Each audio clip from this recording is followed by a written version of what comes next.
Hello dear students, welcome back to my YouTube channel Exam Made Easy with Sanjeev.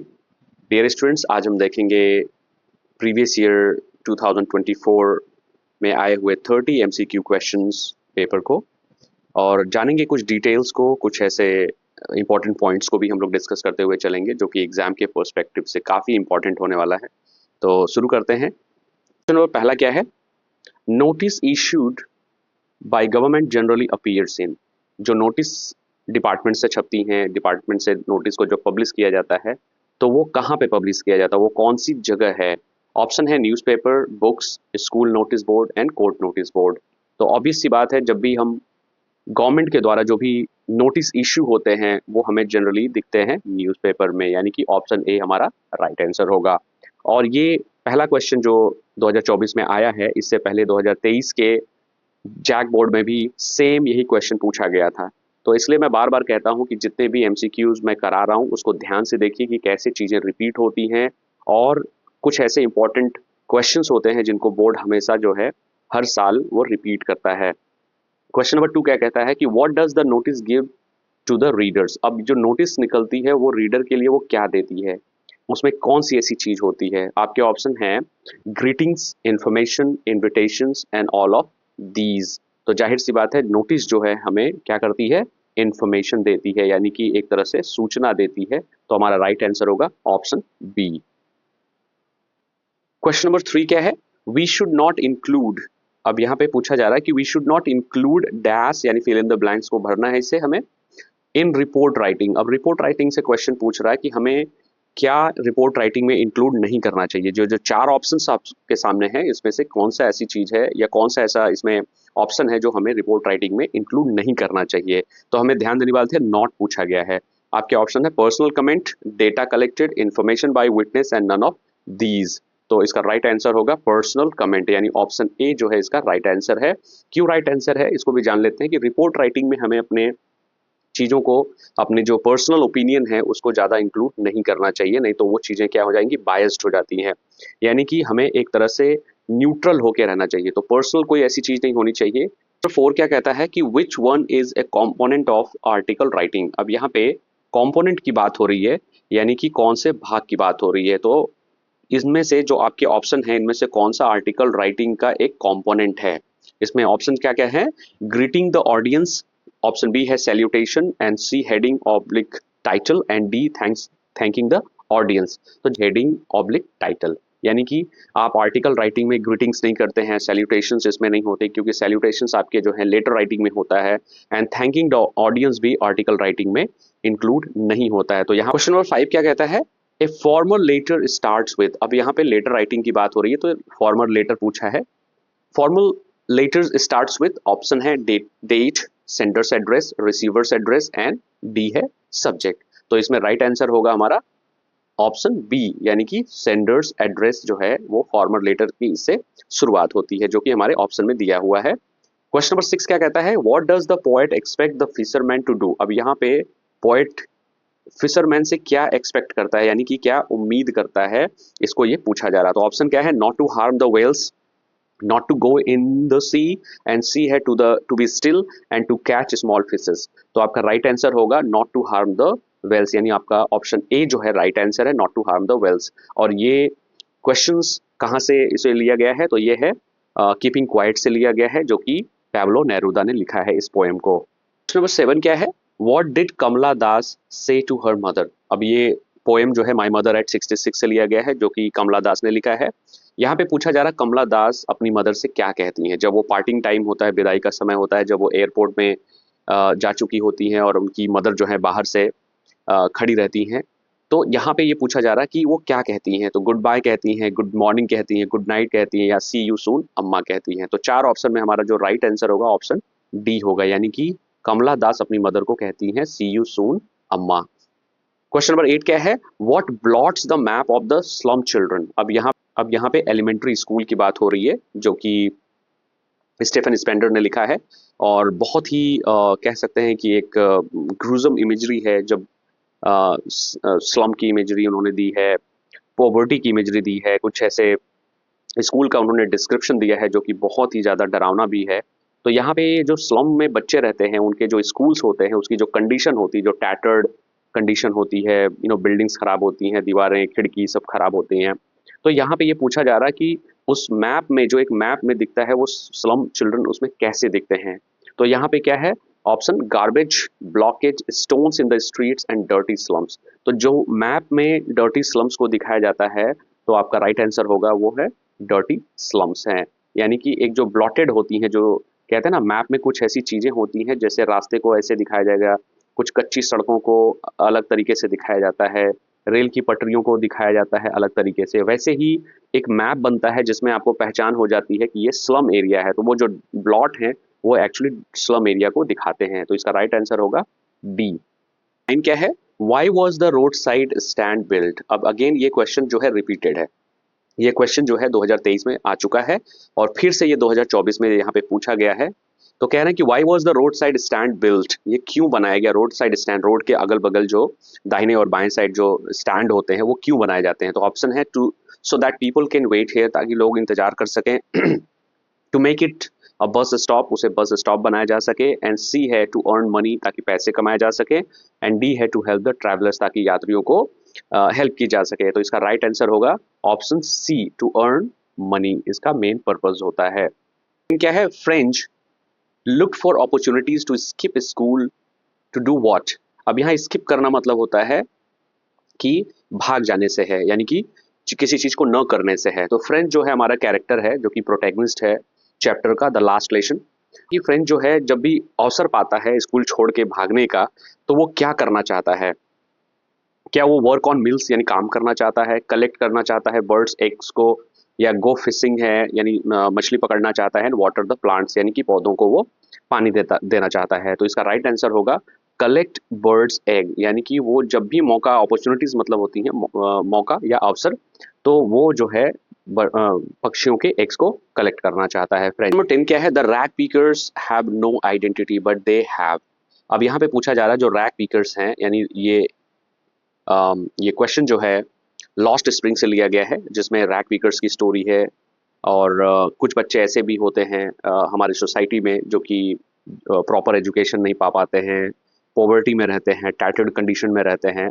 तो उसमें से rag पीकर्स की identity के बारे में पूछा जा रहा है कि the rag pickers have no identity, यानी उनका कोई अपनी आइडेंटिटी नहीं है, समाज में उनका कोई अपना बहुत खास परिचय नहीं है। बट दे हैव, तो उनके पास क्या है, क्या उनके पास परमिट्स है, पासपोर्ट्स है, राशन कार्ड्स हैं, लाइसेंस हैं। तो उनके पास जो है राशन कार्ड्स हैं, यानी कि कोई आइडेंटिटी है नहीं, लेकिन उनके पास राशन कार्ड जरूर है। तो आपका है Mukesh belonged to a family of. तो मुकेश जो है अगेन लॉस्ट स्प्रिंग से ये क्वेश्चन आया है। मुकेश, इसका लॉस्ट स्प्रिंग में दो पार्ट है, जिसमें रैग पीकर्स की बात हो रही है और दूसरा जो है मुकेश की बात हो रही है। तो यहाँ पे मुकेश किस फैमिली से बिलोंग करता है, आपके ऑप्शन है farmers, rag pickers, bangle makers and motor mechanics. तो मुकेश जो है बैंगल मेकर्स फैमिली से बिलोंग करता है, यानी इसकी फैमिली में लोग जो हैं, यानी इसके फादर, भाई और भी सारे जो लोग हैं, वो सब बैंगल्स मेकिंग करते हैं। यानी कि ये फिरोजाबाद की बात हो रही है, जो कि बहुत ही फेमस है बैंगल मेकिंग के लिए। क्वेश्चन नंबर 13 क्या कहता है, विच programme was the author a part of. अब यहाँ ऑथर की बात की जा रही है, तो ये किसकी बात हो रही है, तिसानी दोरसी की बात हो रही है। आपके ऑप्शन है tour programme, B research programme, C students on ice programme and D none of these, इनमें से कोई नहीं। तो जब भी प्रोग्राम की बात होगी या तिसानी दोरसी की बात होगी, तो हम बात करेंगे या हम ये जानेंगे कि ये बात हो रही है अंटार्कटिका के जर्नी की। और यहाँ पे बच्चों को जो है एक प्रोग्राम के तहत जो है उनको अंटार्कटिका ले जाने की योजना बनाई जाती है, और उस प्रोग्राम का नाम होता है स्टूडेंट्स ऑन आइस प्रोग्राम, यानी कि ऑप्शन सी आपका राइट आंसर होगा। क्वेश्चन नंबर 14 क्या है, why are we different from other Japanese. अब ये जो कोटेशंस है, यानी कि सिंगल डबल इन्वर्टेड में है, ये एक्चुअली किसके द्वारा कहा गया है, हु सेड दिस, यानी इसको किसने कहा है। तो ऑप्शन है the servants, B the general, C Sadao and D Hana. तो यहाँ पे आपका राइट आंसर होगा हाना, ऑप्शन डी आपका राइट आंसर है। यानी जो ये स्टेटमेंट है क्वेश्चन में, उसको हाना ने कहा है। और ये किस चैप्टर का है, ये चैप्टर का नाम है द एनिमी, और इसमें सडाओ जो है हमारा प्रोटैगनिस्ट है, हाना उसकी वाइफ है। क्वेश्चन नंबर 15 देख लेते हैं, what kind of atmosphere does Antarctica have. अब यहाँ पूछा जा रहा है कि अंटार्कटिका का मौसम कैसा होता है? तो आपके ऑप्शन है कोल्डेस्ट, ड्राइएस्ट, विंडिएस्ट एंड डी है ऑल ऑफ दीज। तो इसका राइट आंसर होगा ऑल ऑफ दीज, यानी कि इसमें जितने ऑप्शन है सब सही हैं। जब भी हम अंटार्कटिका के एटमॉस्फेयर की बात करेंगे तो ये सारी चीजें हमें वहां पे मिलती हैं। और ये नंबर 16 क्या है? The American soldier had been. आपके ऑप्शन है कि अमेरिकन सोल्जर्स को क्या किया गया था या उसके साथ क्या हुआ था। ऑप्शन है स्टैब्ड, क्या उसे चाकू मारा गया था। शॉट मतलब होता है गोली मारी गई थी। एंड सी है बीटन अप, क्या उसे पीटा गया था। एंड डी है स्लैप्ड हार्ड, यानी उसे थप्पड़ लगाया गया था बहुत तेजी से। तो इसका राइट आंसर होगा बी, यानी शॉट, यानी उसे गोली मारी गई थी। तो अमेरिकन सोल्जर की बात हो रही, तो अगेन हमें ध्यान रखना चाहिए कि ये चैप्टर द एनिमी की बात हो रही है, जिसको पर्ल एस बक ने लिखा है। और इसमें जो अमेरिकन सोल्जर होता है उसका नाम क्या होता है? टॉम। टॉम जो है उसका नाम है। तो इस तरह के भी क्वेश्चन पूछे जा सकते हैं कि name of the American soldier in the enemy. 17 क्या है? Who was Charlie's wife. अभी अगेन जो है ये क्वेश्चन मैं बार बार बोलता हूँ कि हर चैप्टर को बोर्ड कुछ ना कुछ पॉइंट से, कुछ ना कुछ क्वेश्चन से, चाहे वो एमसीक्यू से, चाहे वो डिस्क्रिप्टिव क्वेश्चन से टच करता ही है। तो यहाँ पे पूछा जा रहा है कि हु वॉज चार्लीज वाइफ। तो वो क्या वो साइकेट्रिस्ट थी? अ साइकेट्रिस्ट। बी है a woman with bright top. And C है woman at the third level. And D है लुइशा। तो हु वॉज चार्लीज वाइफ? तो यहाँ पे डायरेक्ट पूछा जा रहा है कि चार्ली की वाइफ कौन थी। तो आपका ऑप्शन, आपके ऑप्शन है ऑप्शन डी, यानी कि लुइशा आपका ऑप्शन जो है राइट आंसर है। तो 18 क्या है? How old was the Prince when he ridiculed the astrologer. अब एस्ट्रोलॉजर कौन होते हैं? जो भविष्य बताते हैं, ग्रह नक्षत्र को देखकर भविष्य बताते हैं। तो ये पूछा जा रहा है कि प्रिंस जो हैं वो कितने छोटे थे, उनकी उनकी एज कितनी थी जब उन्होंने एस्ट्रोलॉजर का रिडिक्यूल्ड किया था, यानी कि मजाक बनाया था। तो यहाँ पे ऑप्शन है 10 days, 3 years, 10 years and 12 years. तो राइट आंसर होगा 10 डेज। केवल वो 10 दिन के थे जब उन्होंने एस्ट्रोलॉजर का मजाक बनाया था। क्वेश्चन नंबर 19 क्या है? What kind of person is Roger's mother in Jo's opinion. तो जो के ओपिनियन में रॉजर की मदर कैसी थी? ऑप्शन है wise, B pleasing, C wicked and stupid and D option है ऑल ऑफ दीज। तो इसका राइट आंसर होगा ऑप्शन सी, यानी कि C was wicked and stupid in Jo's opinion. यानी जो 81 क्या है? What problem was faced by the Champaran indigo share cropper. तो ऑप्शन क्या है? Poverty. Option B were force to grow indigo. And C unable to raise voice. And D illiteracy. तो इसका right answer होगा option C, in unable to raise voice. अब ये बात हो रही है इंडिगो चैप्टर की बात हो रही है। इंडिगो चैप्टर से ये क्वेश्चन लिया गया है, जिसमें चंपारण बिहार का एक जिला है जहाँ पे बहुत अंग्रेजों के द्वारा अत्याचार हो रहा था। इंडिगो को जबरदस्ती जो है उनसे खेती कराई जाती थी, और चीज़ें जो हैं बहुत ही ज़्यादा पेनफुल थी उनके लिए, क्योंकि टैक्सेस बहुत ज़्यादा इम्पोज किए जाते थे उनके ऊपर और उन्हें उतना पैसा भी नहीं मिलता था। और इन सब के बावजूद जो शेयर क्रॉपर्स थे, इंडिगो शेयर क्रॉपर्स चंपारण के, वो अपनी आवाज़ उठा नहीं पा रहे थे, यानी किसी तरह का विरोध नहीं कर पा रहे थे। तो इसमें ये चीज़ पूछी गई है। Question number 22, Rajkumar Shukla was. अब ये डायरेक्ट क्वेश्चन है कि राजकुमार शुक्ला कौन था। तो आपके ऑप्शन है A share cropper, B a politician, C delegate and D a landlord.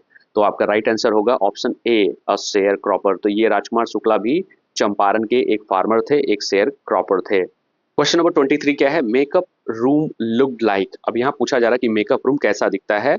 आपके ऑप्शन है beautiful room, B messy room, C hair cutting salon and D none of these. तो यहाँ पे मेकअप रूम कैसा दिखता है? हेयर कटिंग सैलून की तरह, यानी कि इसमें बहुत ज़्यादा लाइटिंग है, बहुत सारे ऐसी तरह तरह के शीशे भी लगे हुए हैं जिससे कि बहुत ज़्यादा रिफ्लेक्शन हो रहा है। तो हेयर कटिंग सैलून की तरह मेकअप रूम दिखता है। क्वेश्चन नंबर 24 है the boy in the makeup room was jealous of home. यानी वो किससे जेलस करता है, यानी ईर्ष्या रखता है। तो आपके ऑप्शन है एक्टर से, क्या वो एक्टर से जेलस करता है, या ऑप्शन बी ऑथर से, C the visitor and C D Subu success and his closeness to the boss. तो इसका राइट आंसर होगा option D, Subu success and his closeness to the boss. Number 25 क्या है? Sophie's best friend was. यानी Sophie की best friend कौन थी? आपके ऑप्शन है Derek, B Geoff, C Jency and D Danny. तो यहाँ इसका राइट आंसर होगा ऑप्शन सी जेंसी। जेंसी जो है सोफी की बेस्ट फ्रेंड है। और ये पर्टिकुलर क्वेश्चन जो है गोइंग प्लेसेस से लिया गया है। अब अगला क्वेश्चन 26 क्या है? What kind of girl is Sophie. Sophie किस तरह की लड़की थी? आपके ऑप्शन है A naughty girl, B a realistic, C a day dreamer and D none of these. तो सोफी जो है एक डे ड्रीमर गर्ल थी, यानी ऑप्शन सी आपका राइट आंसर होगा। सोफी जो है हमेशा ख्वाबों में रहा करती थी, दिन में ही सपने देखती थी, कभी वो ब्यूटिशियन बनना चाहती है, तो कभी फैशन में जाना चाहती है, तो उसके बहुत सारे ऐसे सपने थे और जिसको वो हमेशा देखा करती थी। 7 क्या है? बामा वॉज ए ऑब्लिक एन, यानी बामा कौन थे? ऑप्शन है Bengali writer, B Tamil writer, C NRI, यानी क्या वो एनआरआई थे, एंड डी जो है पॉलिटिशियंस, क्या वो पॉलिटिशियंस थे? तो बामा एक्चुअली एक तमिल राइटर थे, फेमस तमिल राइटर बामा हैं। और क्वेश्चन नंबर 28 क्या है? The lesson memories of childhood is, यानी कि ये सीधा सा पूछा गया है कि मेमोरीज ऑफ चाइल्डहुड क्या है इनमें से? ऑप्शन है ए फैबल, यानी फैबल क्या होता है?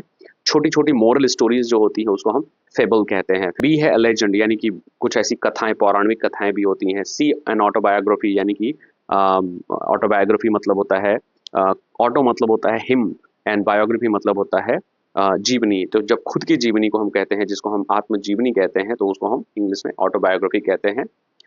और ऑप्शन डी है अ प्ले। तो लेसन जो है मेमोरीज ऑफ चाइल्डहुड क्या है? तो इसका राइट आंसर होगा ऑप्शन सी, यानी ये एक ऑटोबायोग्राफी है। क्वेश्चन नंबर 29 क्या है? Who was the writer of the novel the name of the rose? Again ये क्वेश्चन जो है एक रिपीटेड क्वेश्चन है, यानी 2023 में ये क्वेश्चन पूछा गया है। तो the name of the rose के राइटर कौन है? ऑप्शन ए है Christopher, B Mukund, C Umberto Eco, and D Lewis Carroll. तो इसका राइट आंसर होगा ऑप्शन सी, उम्बर्टो इको ने एक नॉवेल लिखी जिसका नाम है the name of the rose, काफी फेमस नॉवेल है। क्वेश्चन नंबर 30 और ये लास्ट क्वेश्चन है कि pancake was the brand name of. Again जो है एक क्वेश्चन जो है पोएट्स एंड पैनकेक से लिया गया है, जिसमें पूछा गया है कि पैनकेक जो है क्या किस ब्रांड का नाम है? क्या वो केक का नाम है, या बी मेकअप मटेरियल है, सी क्रॉकरी है, एंड डी बेकिंग पाउडर का नाम है, यानी बेकिंग पाउडर है? तो यहाँ पे पैनकेक जो है एक्चुअली मेकअप मटेरियल का ब्रांड नाम है। यानी कि जैसे आज के समय में बहुत सारे मेकअप आर्टिकल्स जो होते हैं, मेकअप आइटम्स जो होते हैं, उसके अलग अलग नाम है, जैसे लैक्मे है, पॉन्ड्स है, फेयर एंड लवली है, वैसे ही इसमें पैनकेक जो है एक मेकअप मटेरियल का ब्रांड नाम था। तो ये रहे आपके 30 एमसीक्यू क्वेश्चन जो कि 2024 के बोर्ड एग्जाम में पूछे गए थे। मैंने इसको इस वीडियो में चीज़ों को समझाने की कोशिश की कि कैसे आप किसी भी जो क्वेश्चंस को, उसके जो थीम है, उसके राइटर हैं, उसके जो कैरेक्टर हैं, उससे आप क्वेश्चन को पकड़ सकते हैं। अगर आपने अच्छे से तैयार किया है चैप्टर को, तो आप किसी भी क्वेश्चन को उससे रिलेट कर सकते हैं कि ये क्वेश्चन किस चैप्टर का है, किस राइटर का है। तो इससे आपको बहुत आसानी होगी। तो